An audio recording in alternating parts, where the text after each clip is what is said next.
mejor. Que nosotros podamos entenderlo en el momento, esa es nuestra dificultad por ser simples seres humanos. Pero cuando confiamos plenamente en Él, sabemos que su palabra es la que determina nuestro futuro.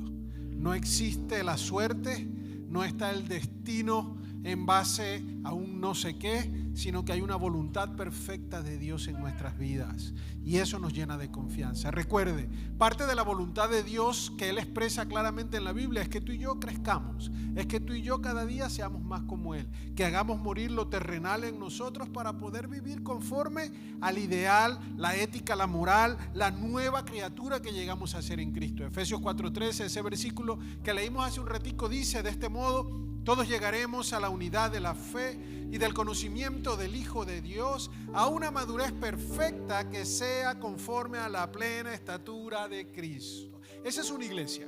Una iglesia es el grupo de personas que reconocen que Jesús es el Señor, que se acercan a Cristo porque solo a través de Cristo podemos llegar al Padre, y que reconocemos que su muerte en la cruz del Calvario es real, es completa, es suficiente para traernos salvación y vida eterna, y que cuando le permitimos a Cristo vivir en nosotros, al Espíritu Santo morar en nosotros, llegamos a ser como Él y mejoramos cada día. Por un mejor futuro necesitamos un mejor presente, y eso es la llenura del Espíritu hoy en tu vida, en tu familia, en cada decisión que tomas. Eso es lo que Dios quiere, y parte de lo que creemos que muestra la voluntad de Dios es lo que Dios permite. Y una de las cosas que domingo a domingo celebramos es cuando creemos rotundamente que Dios invita a personas a unirse a nosotros, a esta experiencia de familia, a esta experiencia de iglesia. Y nosotros nunca podemos dejar pasar por alto el reconocer la presencia de quienes nos visitan. Así que le pido un favor a todo el que esté con nosotros hoy por primera vez: póngase de pie. Le garantizo que no va a haber nada extraño, negativo en su vida. Lo que queremos es que podamos resaltarle. Dios me lo bendiga. Póngase de pie sin pena. Todo aquel que nos visita, Dios te bendiga. Amén. Dios te bendiga. Dios te bendiga. Amén. ¿Por qué queremos que estén de pie un ratito? Porque les vamos a hacer llegar un presente. Ahí hay un grupo de personas que le van a llevar un paquetico. Ese paquetico tiene información de la iglesia. Eso sí, ese paquetico tiene la manera en que usted puede contactarse con nosotros. Si usted puede quedarse de pie, quédese de pie, y le voy a explicar por qué. Porque después de que le demos el regalo, le vamos a cantar una canción. Es como una serenata para cada uno de ustedes, y así van a recibir esa serenata de pie. Queremos que usted pueda conectarse al terminar, al salir, antes de irse. Usted llena esa tarjetita que está allí, que es la Connection Card. Nos da su información y nosotros vamos a contactarle, porque ya usted nos está invitando a ese contacto al llenar esa tarjeta, para saber cómo orar por ti, para saber cómo podemos servirte, para poder conectarte con la familia. Hay una canción, esta canción que es original del grupo de adoración. Es una canción que tiene el propósito de poder expresar realmente nuestra alegría y nuestro compromiso contigo. Es una canción de amor de parte de Dios para ti. Así que escuchen esta letra, reciban el amor de Dios a través de la iglesia.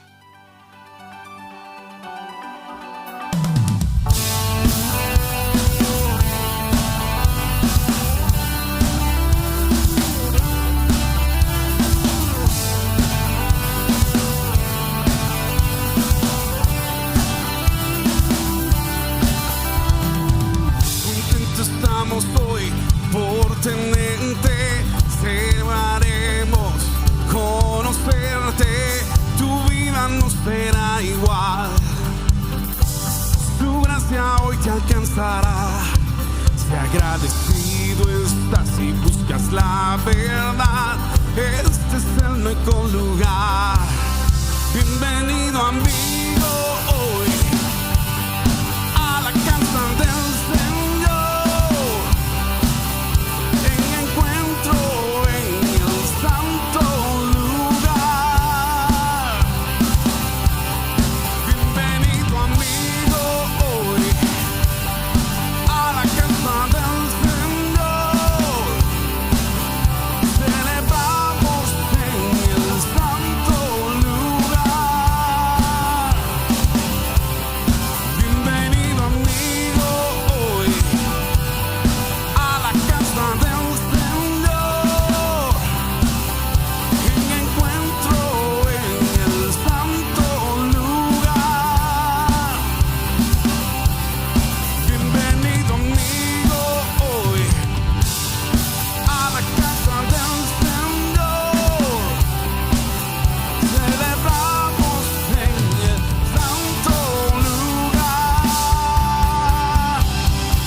tenemos clases de los niños, eso es de los jovencitos, hoy no hay, eso es solo para ver si están despiertos.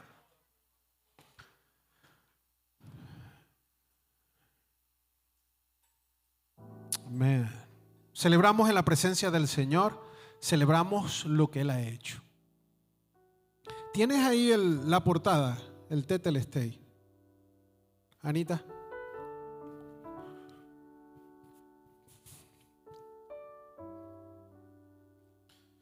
Yo sé que usted le ha ido un poquito, vamos a suponer, retador aquello de el inglés, ¿verdad que sí? Ahí vamos.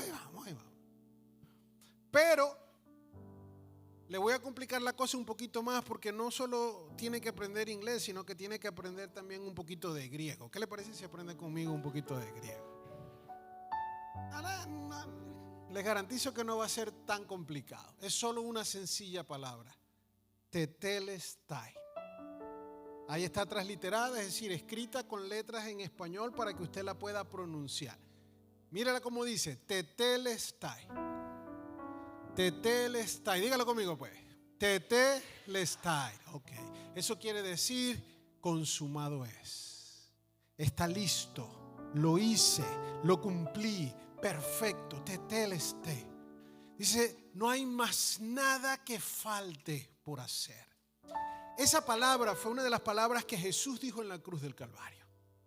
Cuando Él, habiendo pagado el precio por tu pecado y mi pecado, le dijo al Padre, está hecho.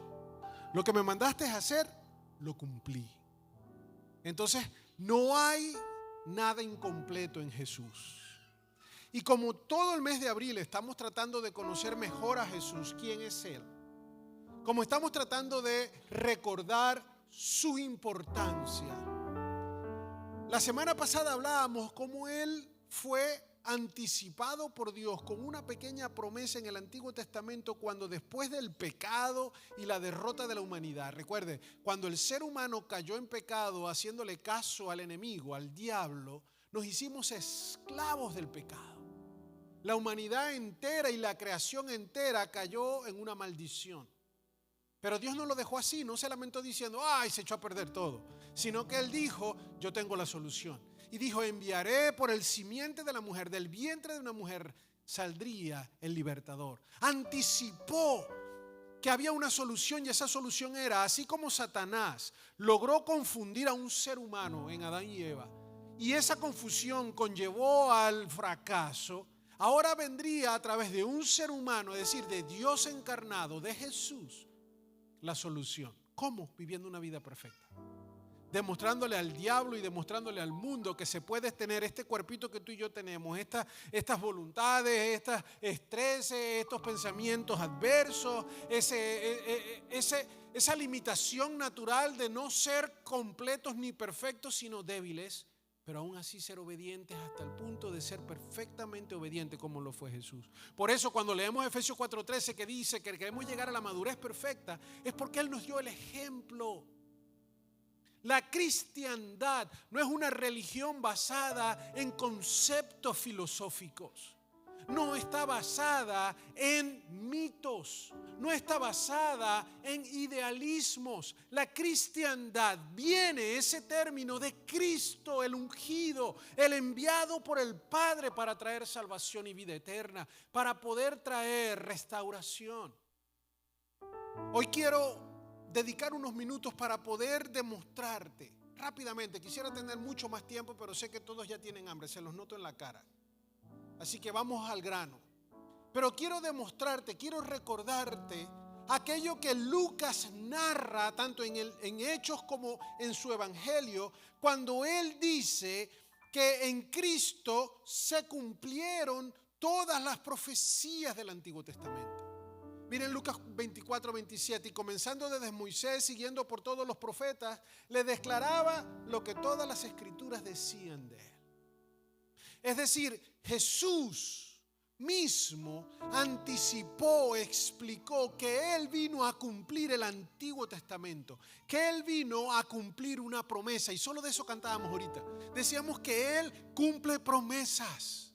Ahora, si tú quieres amigos, buenos amigos, leales, fieles, que tú puedas realmente confiar, el que cumpla en su palabra es importante. Tú puedes comenzar a ver quién es quién a través de las decisiones que toma y si es coherente entre lo que piensa, lo que dice y lo que hace. Porque una de las cosas que Jesús le reclamó a los religiosos de su época era que hablaban muy bonito, pero se portaban muy malito. Jesús llegó a decir, hagan lo que dicen y no lo que hacen. Pero no lo dijo con orgullo, sino con vergüenza. Decía, hay gente que sabe lo que tiene que decir, pero a la hora de llevarlo a cabo, no lo hacen. Entonces eso es hipocresía. Eso es rechazado por Dios. Por eso el que es cristiano no es cristiano porque está en un lugar. No, vengo a la iglesia. No es cristiano porque viste de determinada manera. No es cristiano porque sabe determinado concepto. Es cristiano porque le permite a ese Cristo, a ese ungido, a Jesús de Nazaret, reinar en su vida como autoridad. Y entonces se sujeta a lo que Él dice. Por eso es importante responder a la pregunta con certeza, ¿quién es Jesús para ti?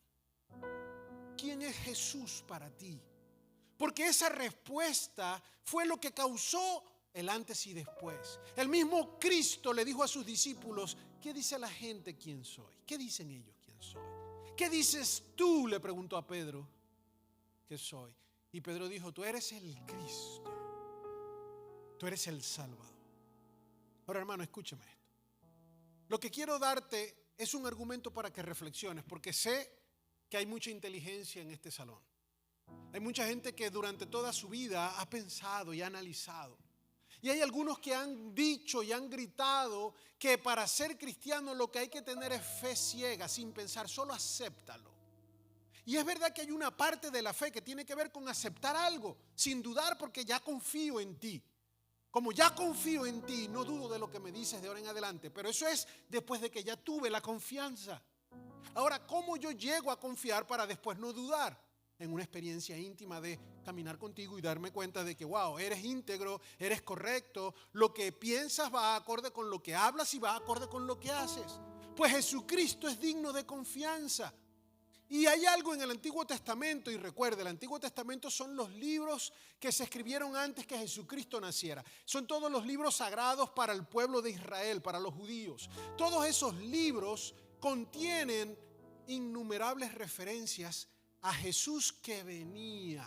Y yo solo quiero pedirte hoy que reflexiones en la realidad de que una profecía es una promesa de Dios, de algo que Él dice que va a hacer y que cumple.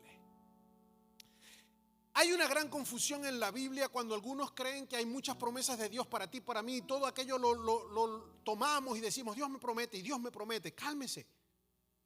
Porque Dios no es un genio mágico que andas tú frotando la lámpara y Él dice todo lo que tú quieres. Las promesas de Dios son claras en la Biblia. Cuando Dios promete, Él lo habla, Él lo dice. Es Dios a través de Jesús. Es Dios a través de su propia declaración con una persona inspirada por Él, dando una promesa específica. Pero las promesas a veces son individuales para alguien, determinadamente solo para alguien. Pero cuando Él promete, por ejemplo, a todos, si buscas primeramente mi reino y mi justicia, todo lo que necesites lo añadiré. Eso es una promesa que viene de Dios para todo el que busque su reino y su justicia. Pero hay otras cantidad de promesas que están allí que solo son para un individuo que la recibió, que vio el cumplimiento de esa promesa y que a veces tú y yo queremos reclamarla para mí. Olvídese de eso. Eso es como que usted le quiera quitar el salario al de al lado, que ya usted lo ha intentado pero no lo ha logrado. Lo que usted tiene que concentrarse es en la promesa de Dios para ti. Y para eso tienes que reconsiderar siempre que Él cumple lo que dice. Entonces, ¿qué deseo? Quiero que tú veas con sorpresa un hecho real. En el Antiguo Testamento hay muchas profecías sobre Jesús, muchas. Las estadísticas varían, las que son directas e indirectas, las que son específicamente claras sobre algo de Él y algunas cosas que la gente saca como inferencia. Algunos calculan que hay como 300 o 300 y algo referencias directas que se pueden ver que eran un antetipo de Jesucristo, es decir, ese tiene que ser Jesús del que se habla. Si yo quisiera pasarte hoy por las 300, no nos daría el tiempo. Así que tengo que escoger y lo que quiero escoger es lo más importante. Y lo más importante me refiero al hecho de que para que una profecía, es decir, una promesa anticipada, Cuando te dice, mira, seguro cuenta con eso que yo lo voy a hacer. Tú esperas que llegue el día para entonces darse cuenta si la persona que prometió es real o no lo es. Nosotros vamos a ver que Jesucristo fue prometido, no solo allá en Génesis, en el protoevangelio, sino que Dios levantó a sus profetas. ¿Y quiénes eran profetas? Aquellos que hablan en nombre de Dios. Tú y yo creemos que la profecía solo es anticipar el futuro, pero no necesariamente. Porque el profeta no ve el futuro. El profeta que ve el futuro es del diablo. Escúchame, el profeta que ve el futuro es del diablo. Porque la Biblia dice que no vayas a consultar a nadie que vea el futuro. El profeta de Dios, aunque habla del futuro, no habla de lo que sabe, sino de lo que Dios dice. El profeta de Dios solo repite lo que Dios dijo. ¿Y cómo tú sabes? No, yo no sé, Dios dijo. Y se podrá probar que sea cierto si lo que dijo se cumple. Si lo que dijo no se cumple, un charlatán más. Ahora miren algunos profetas del Antiguo Testamento. Hablaron de Jesús y hagamos la lista. Isaías, capítulo 7, versículo 14. Quiero hacerte esta referencia. El libro de Isaías, el profeta de Isaías, profetizó para hablar al pueblo un llamado de arrepentimiento, pero en sus palabras habló de Jesús.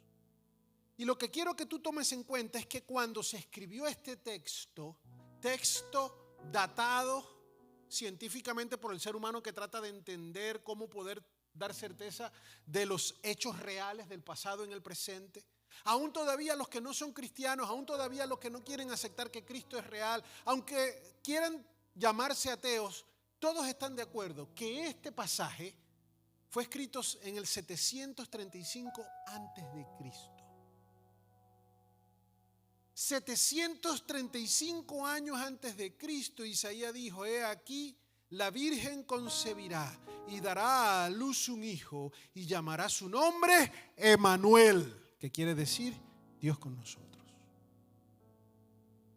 ¡Ay, qué casualidad! No, casualidad es que te alcance la quincena. Porque como no hay un presupuesto fiel al que te atañes, entonces estás viendo a ver qué pasa. Pero esto es un presupuesto bien hecho. Cuando Dios dijo, yo tengo ese plan donde yo vengo a cumplir, lo voy a hacer a través del niño. Sabíamos que venía a ser de una mujer el nacimiento especial. Ahora Isaías dice, no cualquier mujer, va a ser una virgen. Este es el momento en la historia donde se anticipa que no iba a ser de papá y mamá terrenal, sino que solo iba a haber una madre terrenal y una intervención divina. Ahora, si tú miras lo que la palabra enseña, Mateo, entre tantos de los otros 3 evangelios, dice en el capítulo 1, 22 y 23, y Jesús nació de María, una virgen por el poder del Espíritu Santo. No fue un nacimiento común, sino divino.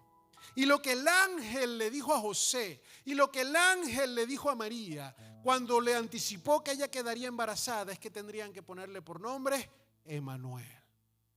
Hermano, escúchame. Más allá de lo que tú quieras dudar o no, yo quiero animarte a que tú consideres que fue establecido 735 años antes por Isaías, que no conoció jamás ni a María ni a José, ni conocía nada de la probabilidad de lo que iba a pasar con Jesucristo en un hecho histórico, porque él vivió antes, se murió 700 años antes de que él naciera. En un llamado de Dios a su vida, él estableció: el Mesías viene de una virgen, será llamado Emanuel. Si yo fuera contrario a la cristiandad, si yo quisiera solo probar que es mentira, hubiera tratado de que le pusieran otro nombre. Como quisieron hacer ellos, quisieron tratar de desmentir de que era un nacimiento virginal y comenzaron a insultar a Jesús. A Jesús lo insultaban de distintas maneras. Alguna vez los fariseos le dijeron: tú eres un bastardo, porque no sabemos quién es tu padre. Porque él decía, y todos sabían que no era de José. Cuando él les dijo: ustedes son de vuestro padre el diablo, porque se comportaban mal, ellos dijeron: bueno, pero nosotros por lo menos somos hijos del diablo, ¿y tú de quién eres? Él era especial. El Jesús al que yo te invito y al que te invitamos como iglesia a considerar importante en tu vida no es cualquier personaje. Pero hay algunos que dicen en las religiones más importantes del mundo, grandes teólogos o profetas o personas que hablaron y que fueron moralistas. No estamos hablando de alguien que sabía mucho. No estamos hablando de alguien que pudo decir cosas interesantes. Estamos hablando de alguien que dijo que él mismo era Dios, porque él dijo: el que me ve a mí ve al Padre. Cuando habló con la mujer samaritana, le dijo: cuando venga el Mesías, habrán estos cambios y vendrá la libertad. Y después le dijo a ella: estás hablando con él, soy yo. Jesucristo, él dijo que se sentaría en el trono del Padre, que él sería otra vez llevado en una nube. Todas las referencias que el Antiguo Testamento daba a Dios. Jesucristo perdonó pecados. Algo que solo Dios podía hacer. Por eso estaban todos tan ofendidos. ¿Y quién es este para que perdone pecados? Y él le decía al paralítico, por ejemplo, para que ellos crean: cuando te dije tus pecados te son perdonados, párate, toma tu lecho y anda. Porque el milagro era una evidencia para probar que él no estaba hablando de más. Tenía poder espiritual para perdonar pecados y para sanar. Se profetizó que vendría de la Virgen. Pero no solo eso, sino que miren lo que dice Miqueas, que escribió 700 años antes de Cristo. Ya este es otro profeta que también 700 años antes de Cristo escribe: pero tú, Belén Efrata, pequeña para estar entre las familias de Judá, de ti saldrá un Salvador. Ahora, usted no es judío, usted no entiende lo que está pasando acá. Pero Belén es una ciudad fronteriza, bien alejada de Jerusalén. Es una ciudad, como dice allí Miqueas, pequeña, una ciudad no valorada, una ciudad de donde nadie esperaba que saliera algo bueno, porque inclusive en otras referencias en el Nuevo Testamento la gente dice: ¿y cómo va a venir de Belén algo bueno? ¿Por qué? Porque era algo alejado de Jerusalén y se consideraba que las ciudades importantes eran las cercanas al templo.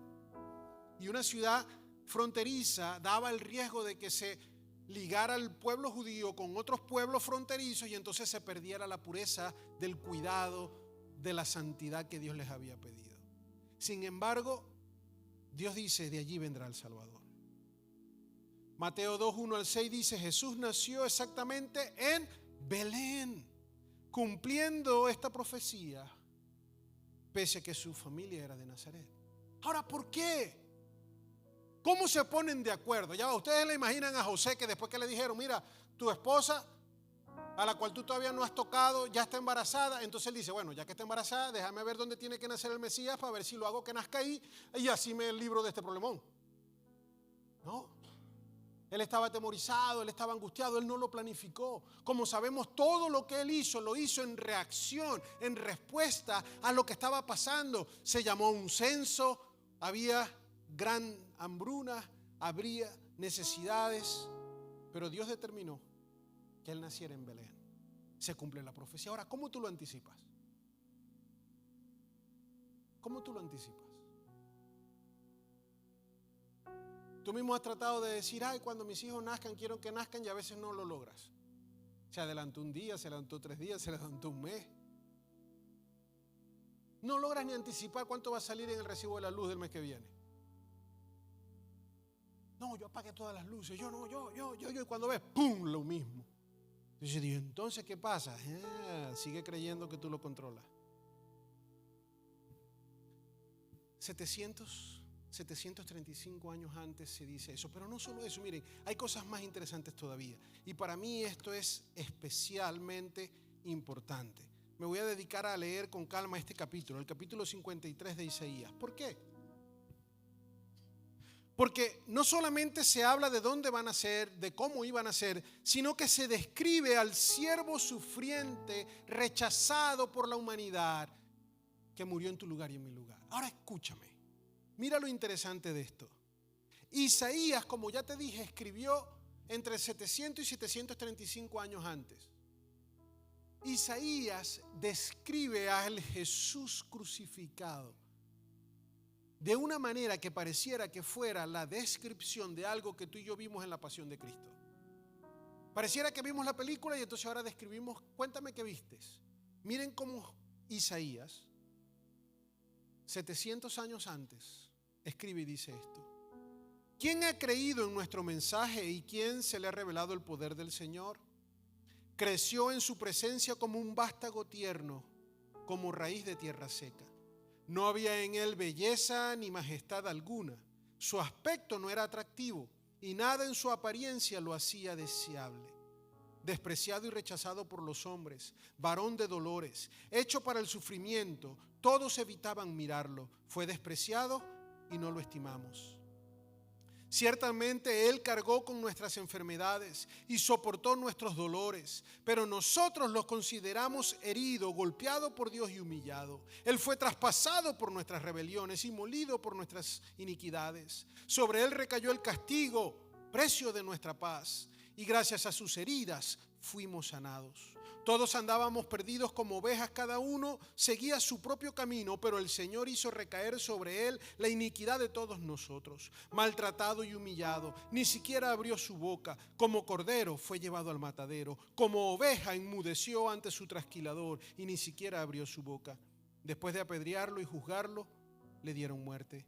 Nadie se preocupó de su descendencia. Fue arrancado de la tierra de los vivientes y golpeado por la transgresión de mi pueblo. Se le asignó un sepulcro con los malvados y murió entre los malhechores. Aunque nunca cometió violencia alguna, no hubo engaño, ni hubo engaño en su boca. Pero el Señor quiso quebrantarlo y hacerlo sufrir. Y como Él ofreció su vida en expiación, verá su descendencia y prolongará sus días y llevará a cabo la voluntad del Señor. Después de su sufrimiento, verá la luz y quedará satisfecho. Por su conocimiento, mi siervo justo justificará a muchos y cargará con las iniquidades de ellos. Por lo tanto, le daré un puesto entre los grandes y repartirá el botín con los fuertes, porque derramó su vida hasta la muerte y fue contado entre los transgresores. Cargó con el pecado de muchos e intercedió por los pecadores. Miren la descripción de Jesús en la cruz. 700 años antes que ocurriera. Explíqueme usted cómo. Repito otra vez, hasta los ateos saben que eso se escribió 735, 730 años antes. ¿Cómo ellos pueden decir que no se trata de Jesús? Porque no hay más nadie en toda la escritura que cumpla esas características. Hay muchas cosas que me gustan de ese pasaje. Hay una que me alivia un montón. Vivimos en una sociedad tan materialista y tan superficial que todo el mundo quiere ser bello, hermoso, esbelto, guapo, no sé, con un perfil griego, ¿verdad? Así con las medidas aquellas. Y a mí me fascina que la Biblia dice que Jesús no había belleza en él. Ya somos dos, ¿verdad?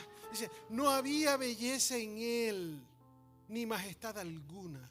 Su aspecto no era atractivo, nada en su apariencia era deseable. ¿Saben por qué? Porque no es como te ves, es quién eres. Es quién eres. Lo que te atrae a Cristo es quién es, no lo que Él tiene puesto, no las bellezas según el estándar de qué país, de qué cultura y de qué parámetro. Nosotros como cristianos tenemos que caer asombrados al darnos cuenta que ya aquí Isaías estaba diciendo, el Señor morirá en la cruz, será traspasado. Miren otra vez, el soldado romano que lo traspasó en el costado, lo único que tenía que hacer era no traspasarlo. Para tratar de decir una profecía menos que ahora no se cumple, porque no lo voy a traspasar. Pero ahí también dice que se echarían suertes sobre su ropa. Lo que tenían que hacer los soldados era no echar suerte sobre su ropa. Lo que tenían era que ponerse serios y tratar de ver cómo saboteaban toda la crucifixión para que no se cumpliera lo que la palabra decía, pero no lo pudieron hacer. ¿Saben por qué? Porque la historia la controla es Dios. La historia la controla es Dios. El que está aquí hablando para el bienestar es el Dios eterno y en su bondad y en su amor lo cumple. Miren lo que dice Juan 1:11 o Hechos 8:32 en adelante. Jesús fue rechazado por el pueblo, sufrió injustamente para pagar, para redimir. Su sangre fue el precio por el pecado de muchos. Murió por los pecadores. Salmo 22:16 nos habla de la crucifixión. pero también de que su muerte era profetizada y necesaria. Ahora, ¿saben cuándo se escribió ese salmo? Ahí lo dice, ¿cuándo? 1000 años antes. Bueno, todavía 735, 700 no te parecían bastante, pero 1000 años antes el salmista dijo: serían perforadas sus manos y sus pies. Ahora usted me dice, la crucifixión se estableció en el Imperio Romano como una pena de muerte en los tiempos de Cristo. ¿Qué va a saber el salmista 1000 años antes de que el Mesías le iban a perforar las manos y los pies? Explíqueme usted con qué. ¿Qué creía él que estaba jugando? ¿Que al indio y al vaquero que le iban a dar un flechazo? Es decir, ¿cómo se le ocurre a él anticipar y decir, no, mira, yo no sé cómo, ni entiendo qué, pero Dios me acaba de decir que al Mesías le iban a perforar las manos y los pies? 1000 años antes de que ocurriera. Por eso es que cuando la gente me dice, no, yo no sé, yo no tengo fe, pero es que la fe no va sin razonamiento. Eso es todo los que siguen tratando de explicarme cómo. Miren cómo se cumple la profecía. Jesús fue crucificado cumpliendo el detalle, le perforaron. Y recuerdan, por ejemplo, uno de sus discípulos, Tomás, que tú y yo injustamente llamamos, ¿verdad?, el incrédulo, como si nosotros creyéramos más que Tomás. Tomás dijo, hasta que no toque el agujero en sus manos, no creo. Y Jesús se le aparece.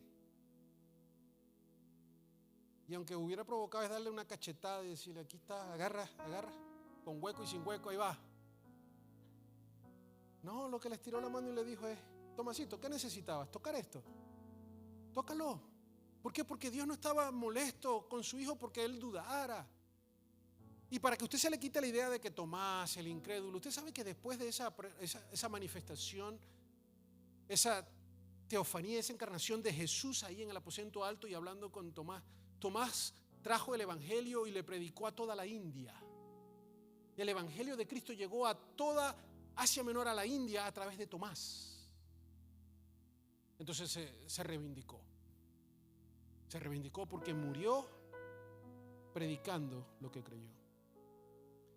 Salmo 16:10, también escrito 1000 años antes de Cristo, dice: no dejarás mi alma en la tumba, ni permitirás que tu santo vea corrupción. Es decir, ahí el salmista ahora 1000 años antes está diciendo que resucitaría, que el Mesías no iba a quedarse en una tumba, que el Mesías iba a resucitar porque su cuerpo no se iba a descomponer. Y sabemos que así fue. Está en todos los evangelios la narración de que al tercer día Jesús, estando vivo, le dijo a todos los líderes religiosos: tumben este templo, y en 3 días lo reedificó, hablando de su propia vida.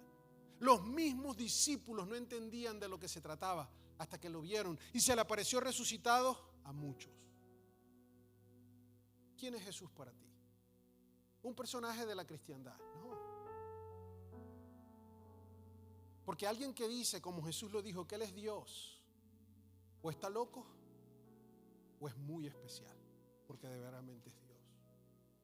Él es real, y porque resucitó está vivo.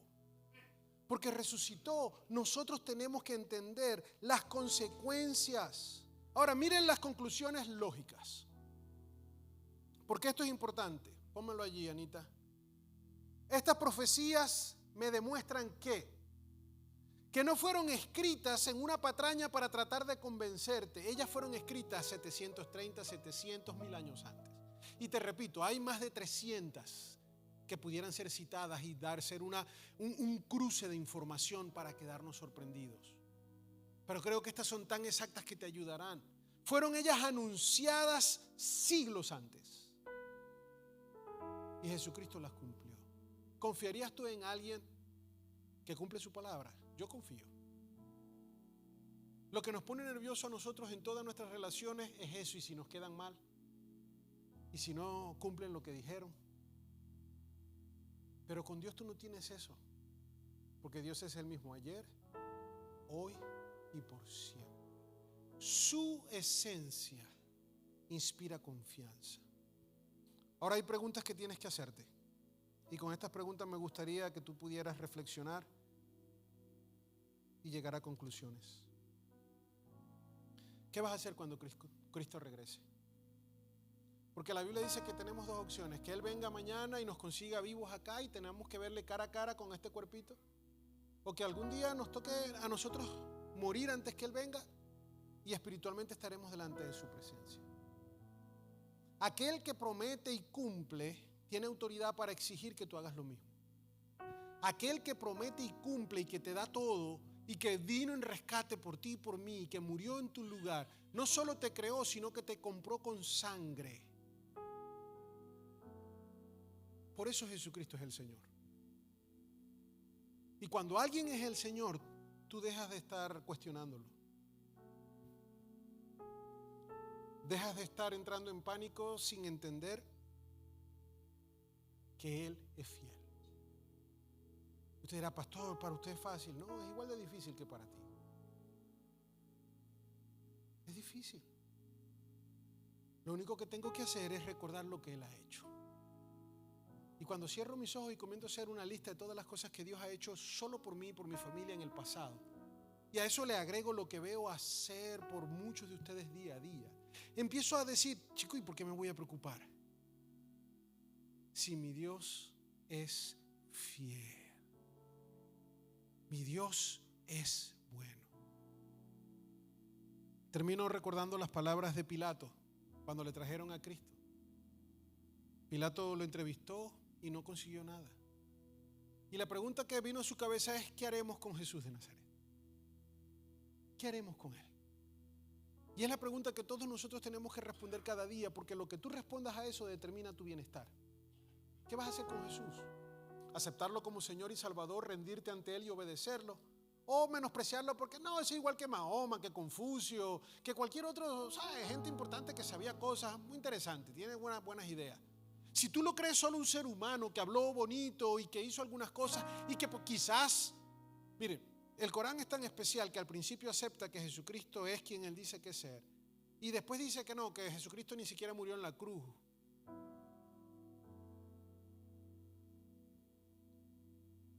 Pero es una opinión sin pruebas. Porque hasta los más ateos, como los romanos, que querían tirar por el suelo a Jesucristo, reconocían que la tumba estaba vacía. Sabían que lo enterraron. Trataron de buscar explicación y no lo consiguieron. El juicio fue real, fue condenado. Su muerte dividió el antes y después de la historia. Pero vivimos en una sociedad que ahorita quieren cambiar hasta eso. Ya se quiere dejar. Mira, usted busca todo. La gente hoy en día trata de, en las universidades, decir ya para qué antes y después de Cristo. Digamos, la era vieja y la era nueva. Queremos quitar hasta a Cristo de la boca del pueblo. ¿Por qué? Porque si no tengo un Señor, me porto como yo quiero. Porque si no le rindo cuentas a una autoridad, yo soy mi propia autoridad. Pero nosotros necesitamos rendirnos ante el único que tiene el derecho, el único que es perfecto y puro, el único que dio el ejemplo que tú y yo tenemos que seguir. La semana que viene vamos a estar celebrando su muerte y resurrección. El sábado tenemos un concierto, vamos aquí a gozarnos en una noche de adoración para exaltar, porque esa noche, y hay un video que después les vuelvo a enviar, mi teoría siempre es: Jesucristo murió el miércoles. Murió el miércoles y después tenemos el gran sábado, y que amerita que el jueves para ellos era un sábado especial, High Sabbath. Y después vino el sábado normal, que era el sábado después del viernes, y después resucitó el domingo temprano. Así que en ese día de 3 días de espera, los ángeles estaban cantando y celebrando en el cielo. Nosotros vamos a hacer eso el sábado. Viernes a las 6 de la tarde tenemos un culto que se llama el Buen Viernes, el Good Friday, que lo llaman los americanos. Es una práctica, ¿sabes? Nosotros lo diríamos en nuestro país quizás el de las 7 palabras. Lo vamos a hacer porque la tradición americana, norteamericana, lo requiere. Así que si usted quiere venir a practicar su inglés, venga el viernes a las 6 de la tarde. Usted va a saber que es un culto americano porque primero es a las 6 de la tarde. Ellos a las 7 quieren estar ya metiendo los pies en la cama. Venga a las 6 el viernes, gocémonos en inglés, vengamos a orar. Pero es un tiempo de hacer hermandad con nuestros hermanos del primer culto. El sábado En este lugar se va a celebrar primero un matrimonio, va a haber una boda que se va a llevar aquí temprano, usted no está invitado, así que no debe, se aparezca que diga el pastor me invitó, no. Pero va a haber una boda antes del concierto. Y después de la boda, cuando la familia esté celebrando afuera en el bohío y todo lo demás, la boda y su familia va a entrar al concierto de adoración que vamos a tener aquí en la noche. ¿Por qué? Porque la banda, el grupo, todo se está preparando. Tenemos un invitado especial. Va a ser una noche de adorar a Dios y de gritarle al mundo entero que amamos a Cristo por lo que hizo en la cruz. Y luego el domingo temprano en la mañana, nosotros venimos a celebrar su resurrección. Porque un primer día de la semana Jesús se levantó de entre los muertos. Amigos visitantes, yo no sé cuántos de ustedes han aceptado a Jesucristo como Señor y Salvador. No te estoy hablando de que tienes que rendirte ante esta iglesia, mucho menos ante este pastor, olvídate de eso. Yo no soy mejor que tú. No lo soy, créeme. Pero yo aprendí a confiar en Jesús. Y entregué mi vida y el señorío de mi vida y le dije, ya no mando yo, sino mandas tú. Haz conmigo lo que tú quieras. Me arrepentí de mis pecados. Todavía hay noches donde no puedo dormir pensando en mis errores del pasado, dándome golpes entre la pared, diciendo, yo sí soy burro. Decimos cosas, hacemos cosas que después nos persiguen el resto de la vida. Porque Satanás quiere eso, es congelarte en tu peor error. Pero Jesucristo vino para traer vida y vida en abundancia. Jesucristo vino a limpiarte, a darte una nueva oportunidad. Así que cuando Satanás dice, tú no vales, Jesús dice, vales tanto que morí en la cruz por ti. Jesucristo es real. Yo lo que te invito es, entrégale tu vida a Él. Cierren sus ojos, vamos a orar. Y si hay alguien que nunca antes le haya dado su fe, ahora sí, una fe racional. Aquel que cumplió las profecías de 1735 años antes. Aquel que caminó sobre el agua. Aquel que le dio vista al ciego, que hizo caminar al paralítico. Aquel que se levantó de la muerte. Te está diciendo, confía en mí. Experiméntame. Jesucristo es real. Su gracia sigue transformando vidas, salvando familias, porque Él sigue siendo el único que puede perdonar pecados. Y si hay cosas en tu vida de las que te arrepientes, si quieres el perdón, al único que le puedes pedir perdón para que lo resetee y lo haga nuevo es Él. Entonces allí donde estás en tu mente, dile, Señor, me arrepiento de mis pecados.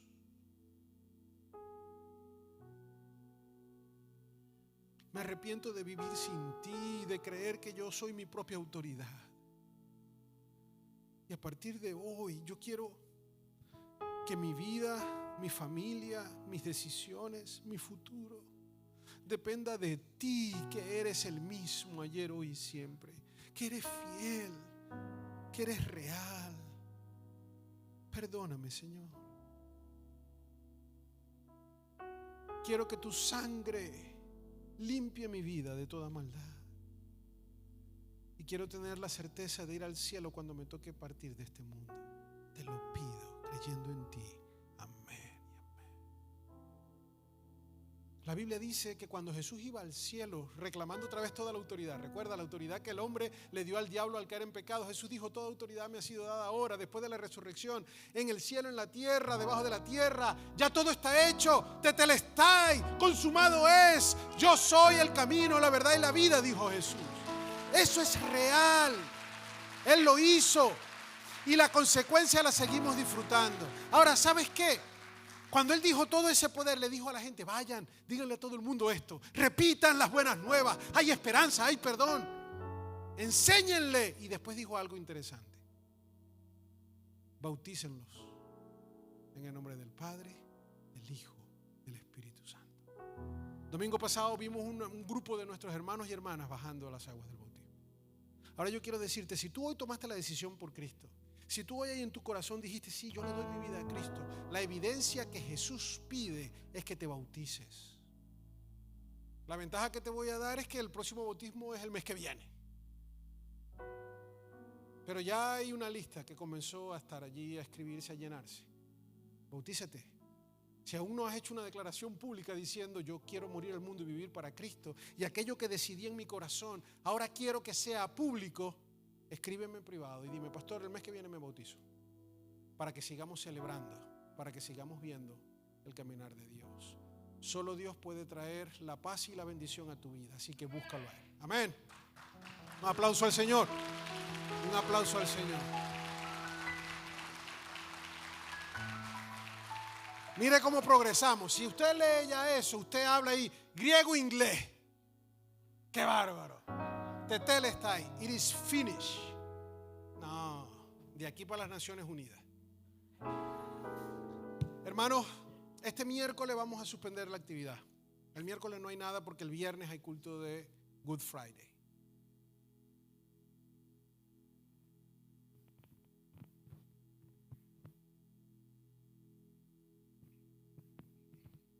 Yo me tiro esos riesgos pensando en que si les quito el miércoles usted viene el viernes, y ahora estoy pensando no van a venir para ninguno de los dos.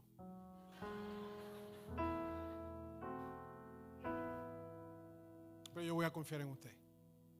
Yo voy a confiar en usted. Yo voy a confiar en usted. Yo voy a confiar en usted. El sábado es la adoración. Sí. Y el domingo resurrección.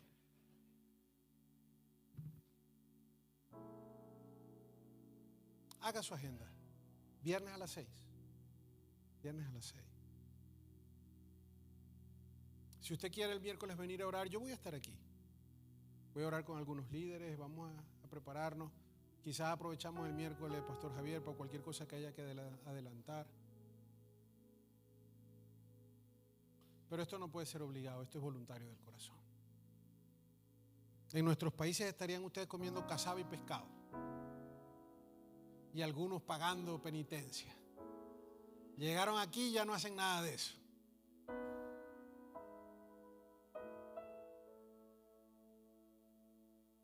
Viernes a las 6, sábado 19 a las 7:30.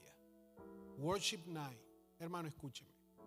Cuando usted da diezmo y ofrenda, usted invierte en todo lo que hacemos. Les pongo un ejemplo. Va a estar con nosotros este caballero, Abraham Cárdenas. ¿De dónde es que viene Abraham, pastor? De Indiana. Abraham viene de Indiana. Abraham trae gente con él. Abraham es un adorador que no solo adora en corazón, sino que es profesional haciendo lo que está haciendo. Tiene no solo la experiencia, sino también muchos elementos que le han ayudado a construir una carrera como adorador cristiano. Usted está ayudando a que nosotros traigamos a Abraham, porque nosotros le vamos a traer, le vamos a dar comidita, lo vamos a atender. Eso es lo que la iglesia hace con el diezmo y ofrenda cuando usted da. Pagar la hipoteca. Esta semana vamos a ponerle nuevo mulch alrededor al templo. Como ven, ya arreglamos los parques de los niños. La gente dice, wow, damos diezmo y ofrenda. ¿Y qué hacen con eso? Pagar los seguros. Tuvimos que arreglar todo el sistema de riego contra incendio. ¿Sabe? Aquí nadie se está tirando el dinero que es de Dios en el bolsillo. Nadie.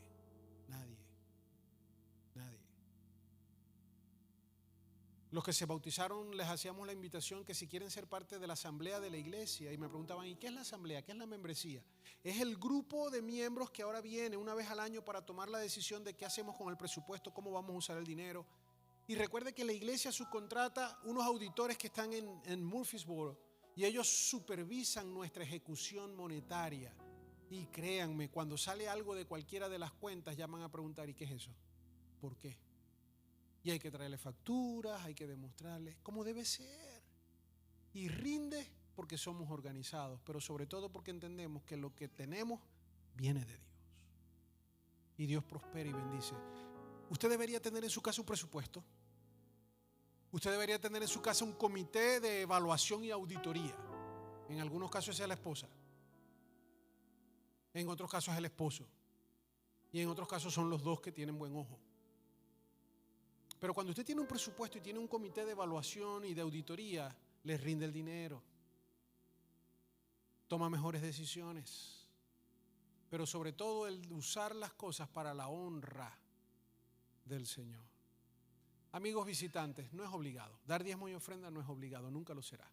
La Biblia dice que damos con gratitud. Y hay 3 formas de hacerlo. Primero, lo hacemos a través de levantar la mano y hacerle una seña a algunos de nuestros hermanos que tienen aquí las cesticas, y si usted tiene algo que dar en efectivo, ellos se acercan a usted y usted, pum, lo pone allí. Segundo, que usted lo haga a través de la aplicación. Es mi recomendación, es la mejor opción, Givelify. Usted baja la aplicación, sigue con el llenar su sistema, y luego la aplicación lo hace como lo hace la compañía de la luz, la compañía del aseo. Va directamente y usted dice, mando mi diezmo, y ella lo saca de allí. O Cele, usted lo envía a través del correo de la secretaría. Lo que le pido es, si lo va a hacer electrónicamente, hágalo ahora, que no se le olvide. Nosotros competimos los domingos con cualquier sitio en que usted quiera ir a almorzar. Esa es nuestra principal competencia. Porque usted dice, voy a dar el diezmo, todavía no, cuando salga, después llega y se come, en vez de una cosa, 3 que le provocaron, y se come el diezmo. Entonces, mándelo antes de ir a comer. Hágalo ahora. Padre, bendice al dador alegre y multiplica, Señor, tu provisión y tu cuidado en sus vidas. Te lo pido en el nombre de Jesús. Amén. Dime cómo he merecido tantos sueños. Dime cómo merecí encontrarme en tu presencia. Dime cómo merecí tanta abundancia, cuando todo lo que yo te ofrezco me lo has dado tú. Cuando todo lo que yo te ofrezco me lo has dado tú. Dime cómo he merecido tantos sueños. Dime cómo merecí encontrarme en tu presencia. Dime cómo merecí tanta abundancia, cuando todo lo que yo te ofrezco